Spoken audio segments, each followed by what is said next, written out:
Ayah saya prajurit tentara. Apa yang dia lakukan tuh selalu kayak ada film gitu. Bukan hanya ayah. Jadi saya teringat dalam pikiran saya adalah ketika ayah kalau ibu sakit, ayah saya tuh pijetin kakinya. Seorang dandim pijetin kaki istrinya. Itu sampai sekarang tidak akan saya terlupakan. Bismillahirrahmanirrahim. Assalamualaikum warahmatullahi wabarakatuh. Kita jumpa lagi dengan Podcast Saga episode ke-11. Peran ayah dalam membahagiakan keluarga. Kali ini part yang ketiga. Masih bersama narasumber hebat kita, Bapak Rahman Syarif. Halo, Assalamualaikum Pak Rahman. Apa kabar? Waalaikumsalam Ibu Tuti. Apa kabar keluarga? Bahagia? Alhamdulillah, baik. Terima kasih Pak. Kemarin kita sudah bersama-sama dengan sahabat keluarga latihan pernafasan di part 1 supaya tenang semua kita, dan part kedua supaya kita berpikiran positif, semua ada hikmahnya. Luar biasa sambutannya dan ini memenuhi permintaan para sahabat keluarga Pak. Kita kembali lagi bersama Pak Rahman Syarif untuk nanti di akhir dari podcast ini kita akan latihan pernafasan kembali untuk menjalankan kehidupan kita dengan penuh semangat.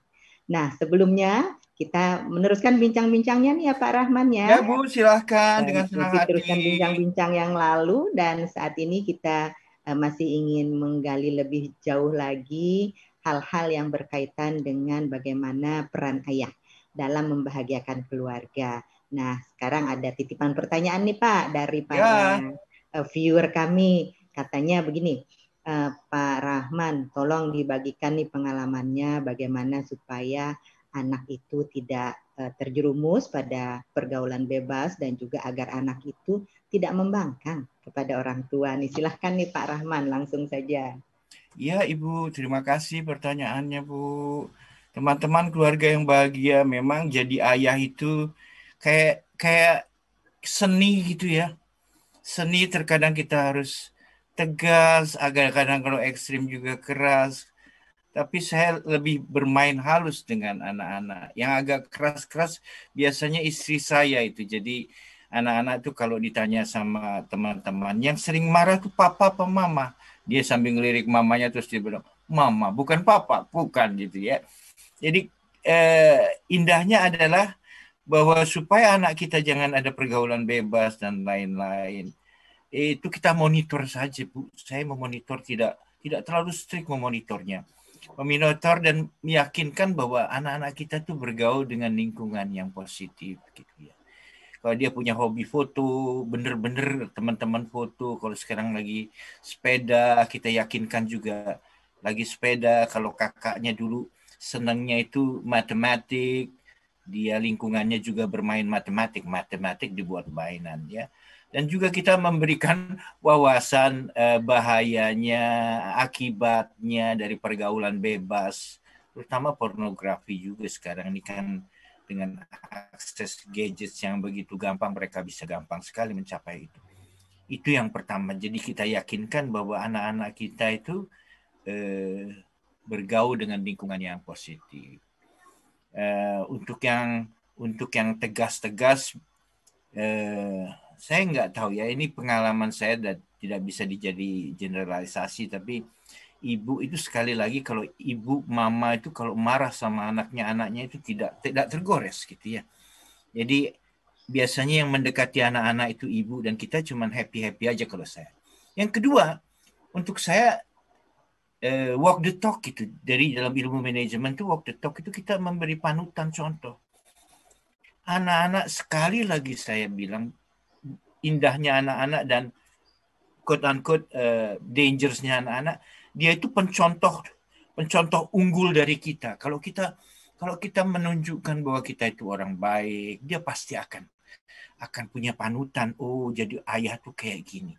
Ayah tidak pernah melakukan gini, ayah menunjukkan kayak gini, dia akan contoh. Yang ketiga, komunikasi itu terutama.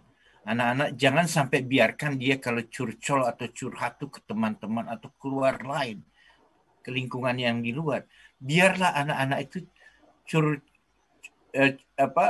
curcol sama kita atau mengeluarkan isi hati sama kita, makin dekat makin baik ya. Buatlah mereka nyaman untuk bertanya, ngobrol, kadang-kadang bercandain kita gitu ya, ngeledek kita, itu udah sign yang positif. Yang lain lagi, dukung kalau dia punya hobi. Kalau dia hobi sepeda sekarang ataupun hobi foto, kita dukung supaya dia bisa memperlihatkan eksistensinya. Tentunya agama juga ya. Dan yang terakhir, kadang-kadang membangkang. Gitu. Itu sudah umum saya pikir ya. Ada masa-masa tertentu anak itu menegasi terus pada kita. Tapi yakin bahwa dia ingin menunjukkan eksistensi dia gitu ya. Jadi kita harus sabar aja kalau kadang-kadang dia ada negasi, kita respect lah bahwa dia ingin menunjukkan eksistensinya sebagai anak dan sebagai orang gitu. Jadi kadang-kadang ada negasinya, kita sabar, kita bimbing, jangan sampai salah. Dan luangkan waktu buat anak-anak kita supaya mereka selamat ya. Terima kasih Bu. Jadi kita dapat penjelasan atau dapat satu pencerahan ini luar biasa ya. Sahabat keluarga, ada beberapa kata kunci tadi, dimonitor dong gitu. Ini dia kerjanya atau sedang beraktivitas apa, di mana, dengan siapa saja, itu harus sebuah kewajiban. Dan walk the talk adalah satu keteladanan ya, keteladanan yang berasal dari ayahnya, yang keteladanan itu saya kira juga sangat penting untuk dijadikan bekal. Jadi kalau dari rumah sudah memiliki teladan yang baik, insya Allah dimanapun dia berada, dia akan juga bersikap baik, berperilaku baik. Lalu kemudian komunikasi tadi dan rasa nyaman harus ditimbulkan, dan juga respect kepada apa yang dikerjakan dan didukung, serta pembangkangan itu mesti disikapi dengan bijak, dengan sabar, dan pembangkangan kadangkala juga merupakan satu upaya dari anak ini untuk menunjukkan jati dirinya, dan perlu dikenali hal-hal yang ingin diungkapkannya dengan bentuk ketegasan, atau quote unquote ada juga yang menyikapi pembangkangan, ada yang menyikapinya ketegasan, tapi esensinya orang tua mesti dengar juga, walaupun dia menyampaikannya dengan caranya sendiri.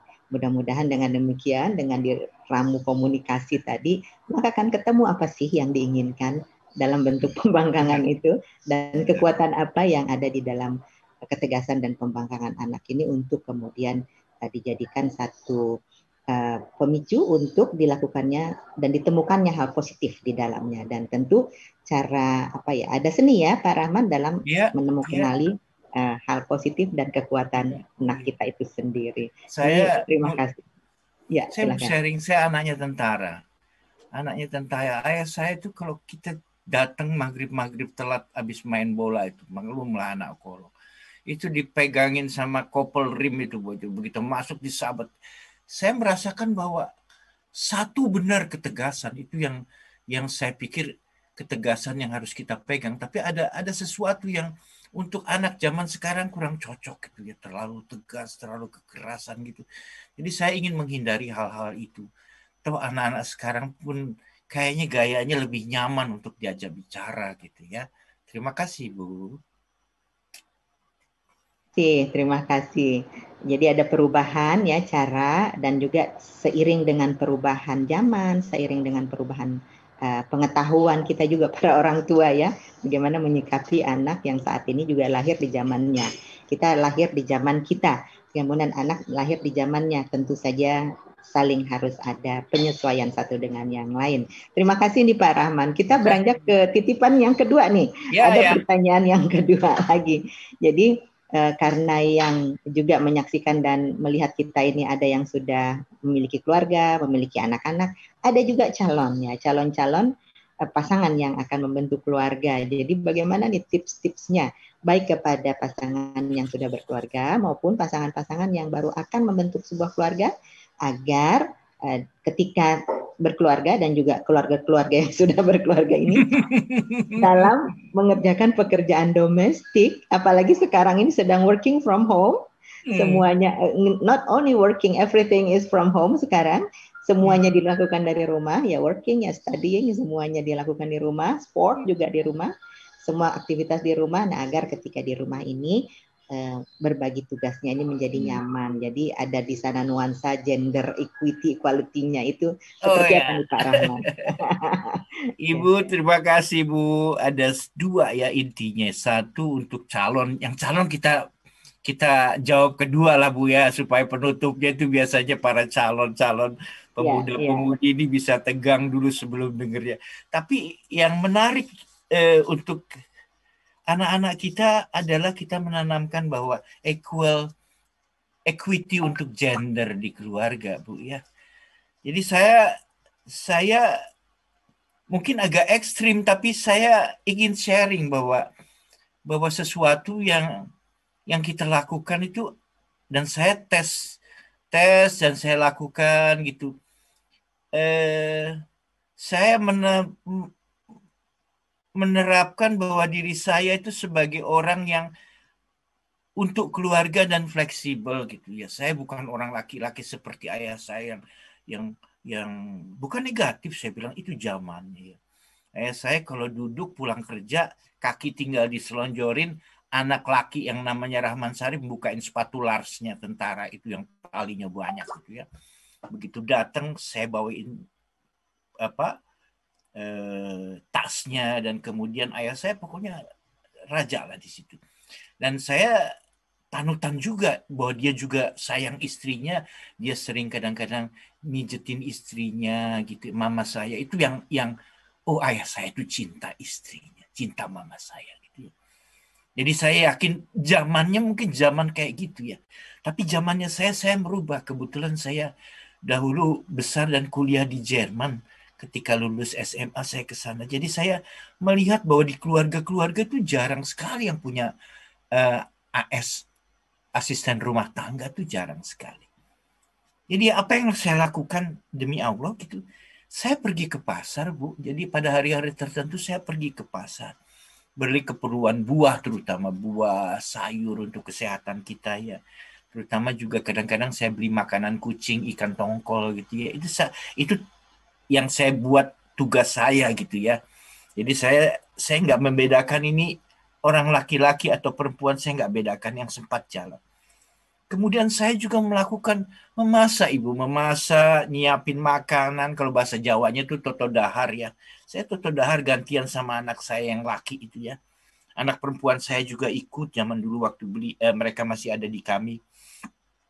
Saya rajin buat minuman herba untuk keluarga, mulai dari daun kelor, daun Afrika, pokoknya daun-daun yang mujarab tuh saya godok, kemudian kita minum bersama. Saya juga buat jus mereka, ya. Membantu di rumah juga saya melakukan. Jadi anak-anak saya tuh ngelihat ayah mamahnya itu, mamahnya kalau papanya lagi sibuk nge-zoom terus ya mamanya yang ngerjain. Tapi kalau saya pas kosong, saya yang ngerjakan. Jadi kita saling mengisi. Kadang-kadang juga saya memijat cucu saya, ya. Saya memijat anak saya memijat istri saya. Jadi bahwa gender tuh nggak terlalu strong di kami. Bahwa ayah memang tegas, ayah memang cari uang, ayah menteri keuangan. menteri keuangan itu ibu. Menteri pekerjaan umum itu ayah, tukang kerja ya. Mereka tahu bahwa kita pekerja keras, tapi mereka respect ya. Kemudian saya selalu kalau pergi, anak saya sama istri saya atau kakaknya pergi, saya bilang jagain mamanya. Baik ke anak cewek ataupun ke anak cowok, jaga mamanya dengan baik. Jadi saya nggak membedakan sama sekali. Tentunya ada hal-hal tertentu yang saya harus tekankan pada mereka. Tabu orang laki itu untuk bentak perempuan. Jadi saya memberi contoh gitu ya. Jadi bahwa kita tuh respect sama ibu sama wanita itu, kita mengajarkan kita respect sebagai orang timur gitu Ibu.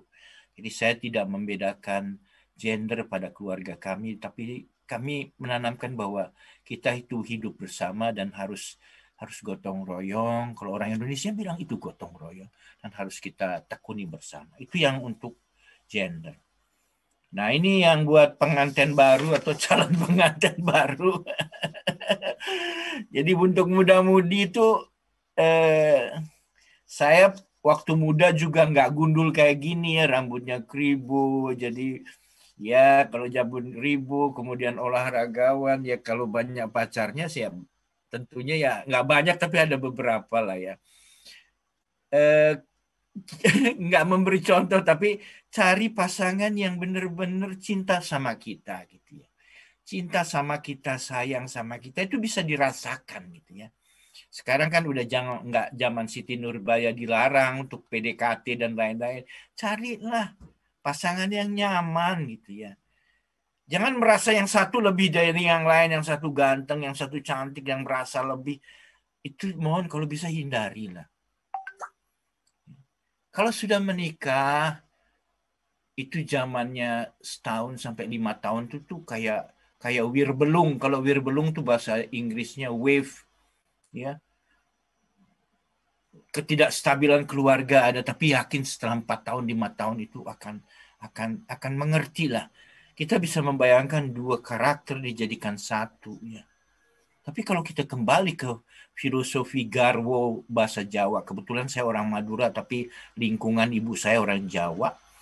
Garwo itu bahwa sigarannya nyawa, belahan nyawa kita. Mudah-mudahan selama 4 tahun 5 tahun kita merasakan bahwasanya kalau saya menyakiti dia, saya akan sakit juga. Yang kedua, saya nggak, ibu selalu bilang ini kultur, ini etnik, ada tertentu yang tabu orang laki masuk dapur.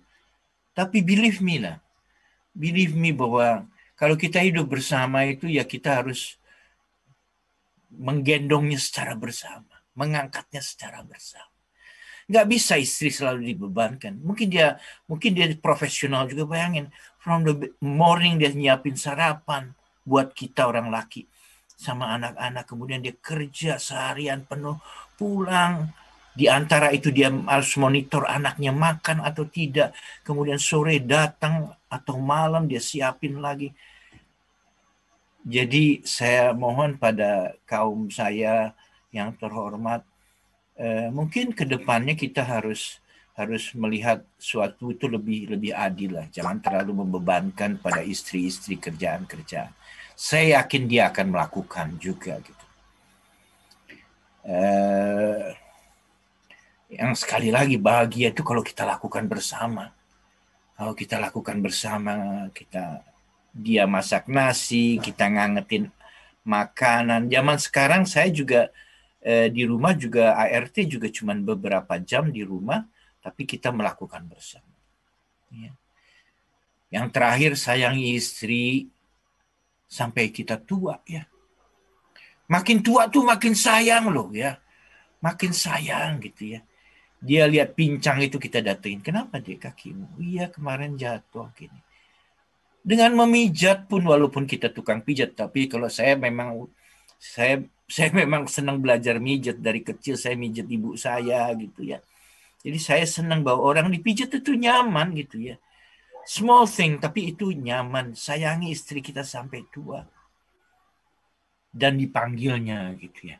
Nggak tahu kita atau dia yang duluan, tapi kita harus menyayangi mereka. Terima kasih Bu. Terima kasih Mas Rahman. Jadi bekal beberapa pengalaman ya, kalau sering kali gini nih Mas Rahman, kalau kita keluar negeri kita sering langsung berubah gitu, langsung berubah beradaptasi dengan pola yang mereka terapkan. Tapi begitu balik, ada yang balik lagi dengan pola asalnya, tapi ada juga yang mengadop cara-cara yang diterapkan yang itu baik. Seperti Pak Rahman tadi, mengadop cara-cara baik yang diterapkan di Jerman, bagaimana kemudian di dalam mengerjakan pekerjaan domestik itu ya siapa yang sempat aja gitu, tidak ada kemudian pekerjaan yang dibagi atas dasar jenis kelamin perempuan laki, ke pasar harus perempuan gitu kan, nggak seperti itu lagi. Ini saya kira untuk milenial saat ini yang juga akan memasuki dunia pekerjaan, mestinya ya walaupun belum berkesempatan ke luar negeri, barangkali dengan banyak sekali berinteraksi dalam kehidupan-kehidupan yang berseliweran di dunia maya. Ini mudah-mudahan bisa mengambil positifnya. Kita perlu ambil yang positif-positifnya saja. Dan mereka barangkali juga banyak melihat dari tayangan-tayangan film misalnya, kemudian dari tayangan-tayangan YouTube ya, kehidupan-kehidupan yang baik terkait dengan kesetaraan gender ini, mudah-mudahan bisa terbekali dengan hal-hal yang baik dan benar. Karena kalau ngambil keliru juga sumbernya ini yang berbahaya, yang bahaya ini. Begitu arus informasi luar biasa luasnya. Nah, Pak Rahman ini luar biasa ya. Bekal pengalaman yang dapat dicontoh oleh kita semua, bagaimana kemudian kita menciptakan suasana nyaman dan juga saling bekerja sama dengan baik, dan sentuhan-sentuhan fisik itu baik adanya dan itu akan menimbulkan perasaan nyaman dan juga perasaan saling menyayangi, saling care, saling peduli satu dengan yang lain.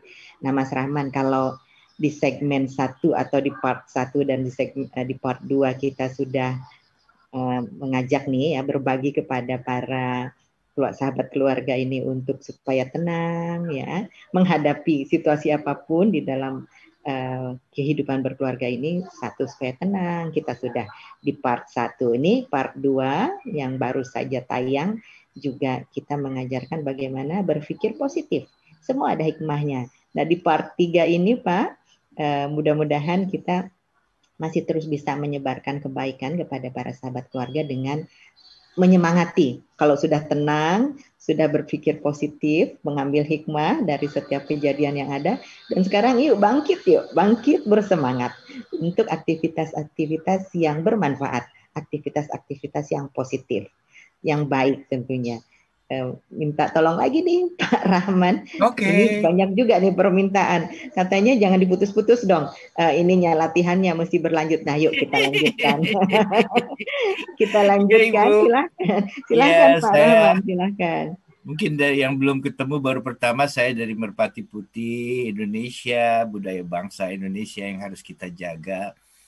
Ya, nafas itu sesuatu yang mahal harganya, tapi terkadang kita take it for granted gitu ya. Kita tidak memaknai, tidak merasakan, tidak menjiwai nafas itu. Cobalah kita sekarang mencoba untuk menjiwai nafas itu. Kita lihat di luar berseliweran kabar duka, ya kabar sakit. Teman saya, sahabat saya tercinta juga sekarang lagi saturasinya juga sekarang lagi 50, udah kasihan sekali gitu ya. Kita cuma bisa berdoa supaya untuk kebaikan semua. Dan saya kemarin rapat dengan IARMI, Ikatan Alumni Resimen Mahasiswa, begitu pandemi ini begitu dahsyatnya, dan kita harus berhati-hati, harus menjaga diri kita masing-masing. Ya.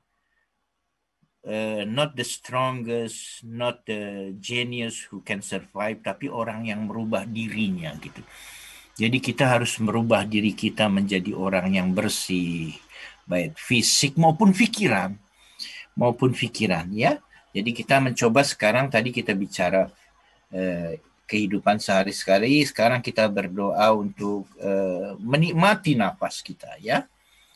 Kita berdoa memejamkan mata agar kita sehat sebelum kita exercise pernapasan. Silahkan berdoa. Berdoa mulai menurut agama masing-masing.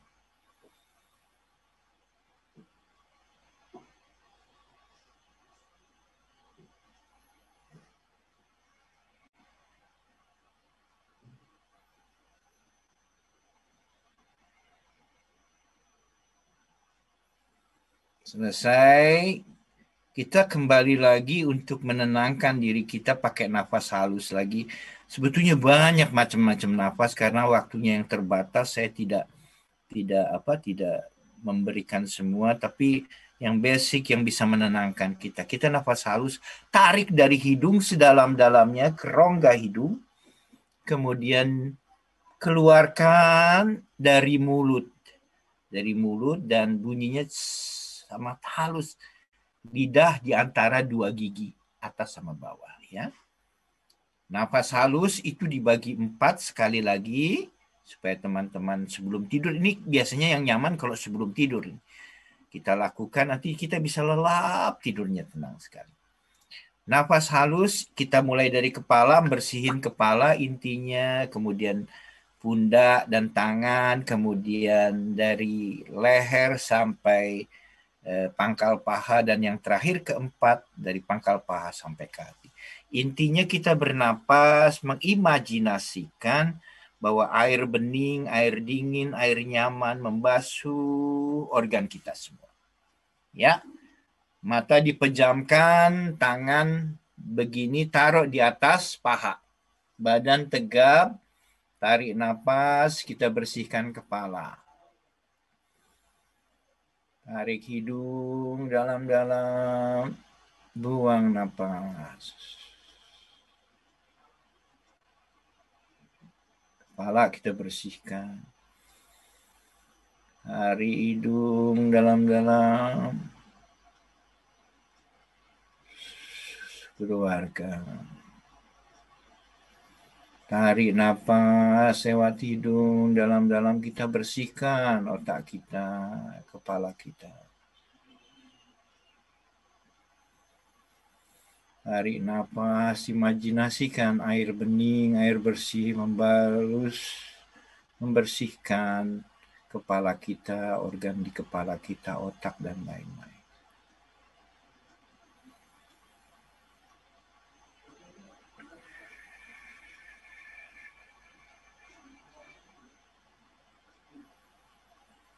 Sekarang pundak dan tangan.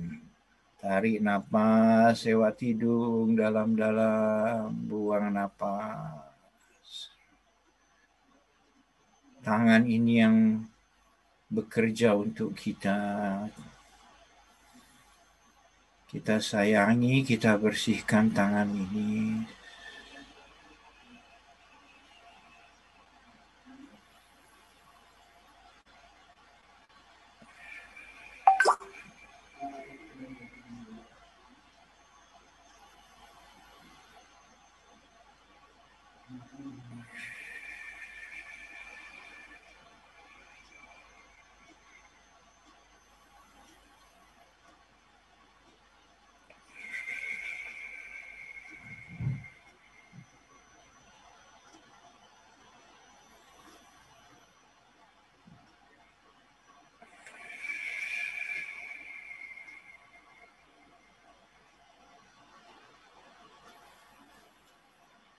Badan sekarang bersihkan mulai leher sampai pangkal paha.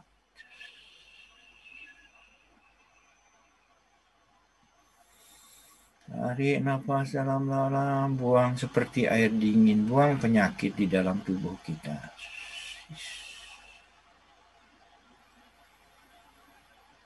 Imajinasikan air bersih membersihkan tubuh kita.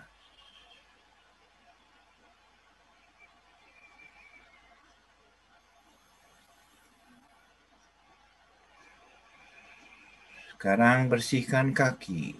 Tarik nafas dalam-dalam, pangkal paha sampai ujung jempol kaki.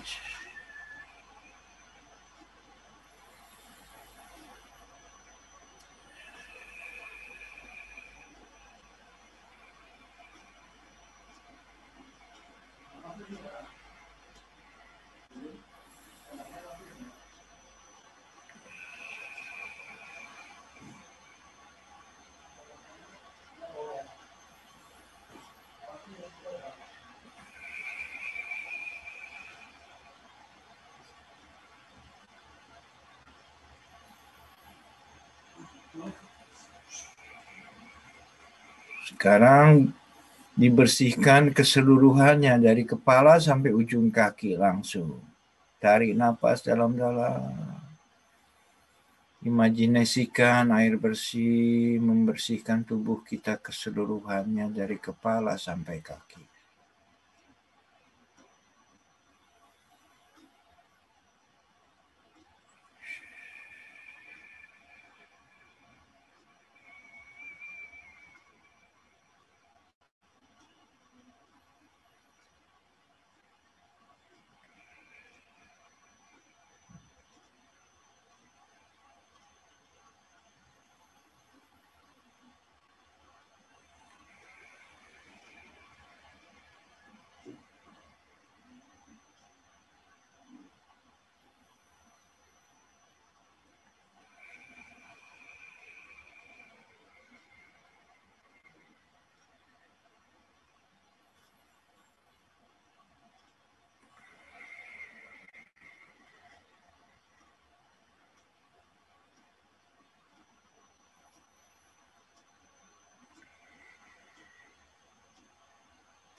Goyangkan jari-jari tangan, buka mata. Buka mata. Ya. Sekarang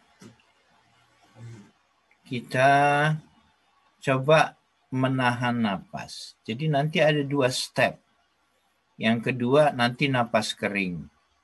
Yang pertama napas normal. Napas normal itu kita tarik napas dalam-dalam, kita tahan, taruh di dada. Nanti saya hitung sampai 10 atau 11, terus dibuang napasnya. Ya. Tarik napas dalam-dalam, tarik banyak oksigen, taruh dada, tahan. 1, 2, 3, 4, 5, 6, 7. Buang napas. Tarik dari hidung, buang dari mulut. Ya. Tarik napas dalam-dalam. Tahan, taruh dada. 1, 2, 3, 4, 5, 6, 7. Buang napas.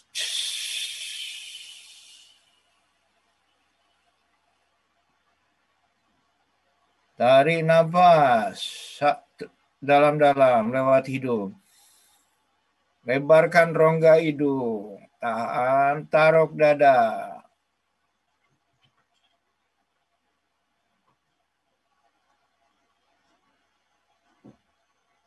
Rongga buat, tarik ke atas, buang. Nah, ini yang kedua adalah napas kering. Nah, ini yang teman-teman yang di Wisma Atlet melatih ini juga. Napas kering itu untuk meningkatkan imun. Jadi kalau napas kering kebalikan. Jadi kita menahan ketika rongga di dada tidak ada oksigen. Ya. Nah, ini yang kita latih untuk saudara-saudara kita supaya imunnya kuat gitu ya. Jadi tolong hati-hati, diperhatikan, kita tarik napas dalam-dalam, buang napas habis. Ketika habis, tahan. 1, 2, 3, 4, 5. Tarik lagi napas, baru dibuang. Kenapa kok ditarik lagi? Karena memang kosong, nggak ada napas di dalam rongga kita. Ya, jadi kita, kalau ini napas kering untuk meningkatkan imunitas. Jangan pakai napas dulu, tapi seolah-olah sekarang kita tarik napas, buang napas. Sampai habis, tahan. 1, 2, 3, 4, 5, 6. Tarik napas.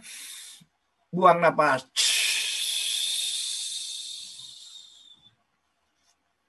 Kita lakukan 1-2 kali ya. Tapi teman-teman bisa lakukan bismillah dulu lah. Tenang-tenang gitu. Jadi kita melatih bahwa tubuh kita dengan oksigen sedikit, kita bisa bertahan gitu. Jadi ketika kita narik oksigen banyak, itu nanti tubuh kita lebih efektif. Gitu. Itu maknanya napas kering. Ya, kenapa kok orang menahan napas? Supaya kita berlatih hidup ini dengan oksigen yang sedikit. Nahan napas itu. Ketika kita narik, ada double oksigen, itu tenaga dalam akan keluar. Nah, dalam kasus ini napas kering sama intinya. Badan kita akan kita latih untuk survive dengan oksigen yang sedikit. Ketika kita napas normal, oksigen itu akan mengalir ke tubuh kita dan diserap sama tubuh kita. Ya. Sekali lagi kita coba pakai napas. Tutup mata, buang napas. Habis, tahan. 1, 2, 3, 4, 5, 6, 7. Tarik napas. Buang.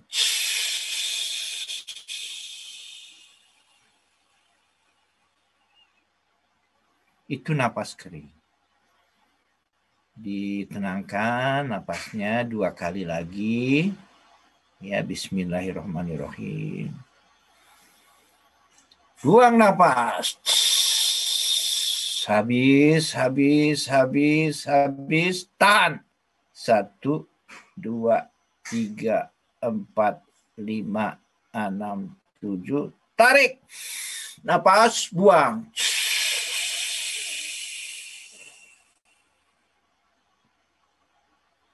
Yang ketiga sebagai penutup untuk napas kering. Atur napas baik-baik, nikmati napas, jangan ngos-ngosan. Perut udah rasa keringetan keluar dia. Ya udah rasa keringet keluar di perut. Kenapa kok nggak di kepala, di perut? Memang kita ngolah sekitar situ, sekitar dada perut. Tarik napas, buang napas, habis.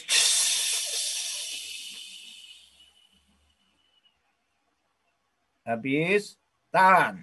1, 2, 3, 4, 5, 6, 7. Tarik. Buang.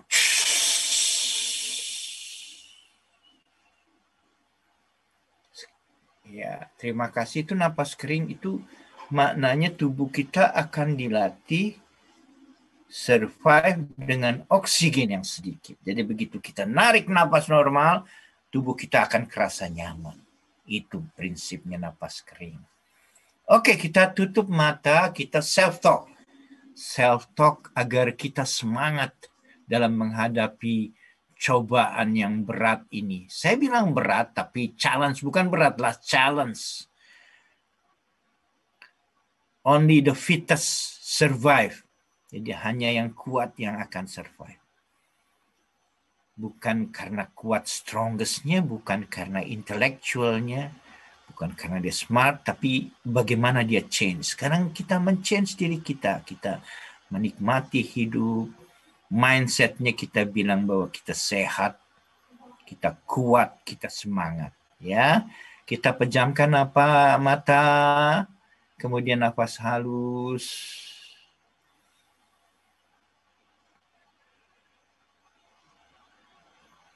Kita self-talk. Saya kuat, sehat, semangat. Kuat, sehat, semangat. Kuat, sehat, semangat. Diulang-ulang terus. Diresapkan. Sehat, kuat, semangat. Saya sehat, saya kuat, saya semangat. Saya kuat, saya sehat, saya semangat. Saya kuat, saya sehat, saya semangat. Saya kuat, saya sehat, saya semangat. Saya kuat, saya sehat, saya semangat. Gerakkan jari-jari tangan, buka matanya. Terima kasih Ibu Tuti dan keluarga bahagia semua. Mudah-mudahan ini bermanfaat. Kita yakin bahwa kita akan survive, akan dapat melalui masa yang kritis ini dengan semangat, dengan menjaga kesehatan, agar kita kuat dan tetap bahagia dan semangat. Terima kasih Ibu, mohon maaf kalau ada kesalahan buat Ibu dan keluarga bahagia. Terima kasih. Terima kasih Pak Rahman Syarif atas segala hal-hal yang telah dibagikan kepada sahabat keluarga, baik pengalaman hidup, tips-tips untuk hidup tenang, hidup penuh syukur, hidup penuh positive thinking, semua ada hikmahnya, dan juga hidup penuh dengan semangat. Melalui berbagai pengalaman hidup Pak Rahman sendiri, kemudian juga ditambah lagi disempurnakan dengan latihan pernafasan, untuk kita memiliki kemampuan diri memanage ya, mengelola diri sendiri melalui latihan pernafasan tersebut agar kita hidupnya tenang, hidup penuh syukur, hidup penuh dengan rasa semua ada hikmahnya, positive thinking, positive feeling, dan juga bersemangat selalu. Dengan tadi itu ya, selain latihan pernafasan juga dibarengi dengan self-talk, bicara dengan diri sendiri. Karena pada dasarnya diri sendiri itu dapat menerima pesan dari diri sendiri juga. Dan kalau pesan-pesan disampaikan positif, penuh semangat, maka diri kita juga akan positif, penuh semangat. Nah, Pak Rahman, ini dari sahabat keluarga ini kalau ingin ketemu dengan Pak Rahman atau ingin mengikuti jejak Pak Rahman ini, tolong disebutkan di mana bisa ditemui, adakah alamat Facebooknya atau Instagramnya atau medsos yang lain sebelum nanti kita tutup. Di mana nih Pak Rahman? Apa namanya medsosnya Pak Rahman? Medsosnya Instagramnya Rahman Syarif. Tapi saya nggak terlalu, tapi saya Facebook saya buat untuk dokumen hidup saya, nggak sombong. Setiap ada acara saya, Facebook saya Rahman Syarif, Ibu Rahman Syarif. Saya cuma main Facebook. Sama saya senang nyanyi. Ada satu aplikasi Star Maker gitu. Jadi saya hobinya nyanyi gitu untuk meningkatkan imunitas dan ketenangan jiwa saya. Terima kasih Ibu. Twitter saya nggak main, Instagram sama Facebook Ibu. Ya. Jadi sahabat keluarga yang nanti ingin terus mengikuti jejaknya Bapak Rahman Syarif, yang juga adalah seorang tenaga pengajar, dosen di Universitas Pembangunan Jaya, sekaligus juga suhu di Merpati Putih. Silahkan untuk mengikuti media sosialnya. Ada Facebooknya, ada Instagramnya Rahman Syarif, dan juga ada lagu-lagu di aplikasi Star Maker. Star Maker. Ini suaranya beliau tidak kalah dari mungkin suara-suara merdunya para penyanyi profesional. Nah, sahabat keluarga dimanapun berada, kita telah menyajikan 3 bagian dari episode ke-11 podcast Saga, peran ayah dalam membahagiakan keluarga. Panjang sekali 3 parts, namun mudah-mudahan semuanya menginspirasi dan juga penuh dengan edukasi dan motivasi kepada sahabat keluarga dimanapun berada. Tentu saja jangan lupa subscribe, pencet tombol merah agar tidak ketinggalan podcast Saga episode berikutnya, dan juga like serta komen dan juga share sebanyak-banyaknya agar hal-hal yang positif, hal baik yang bermanfaat dapat dinikmati oleh lebih banyak lagi keluarga. Nah, demikian yang dapat kami sampaikan pada kesempatan hari ini. Dan atas nama host dari podcast Saga, saya Tuti Kusumawati beserta narasumber hebat kita, Bapak Rahman Syarif, kita undur diri. Sampai jumpa. Sampai jumpa. Terima kasih sahabat keluarga bahagia. Sahabat keluarga. Ibu Tuti, terima kasih for the trust. Terima kasih Pak Rahman. Sangat menginspirasi.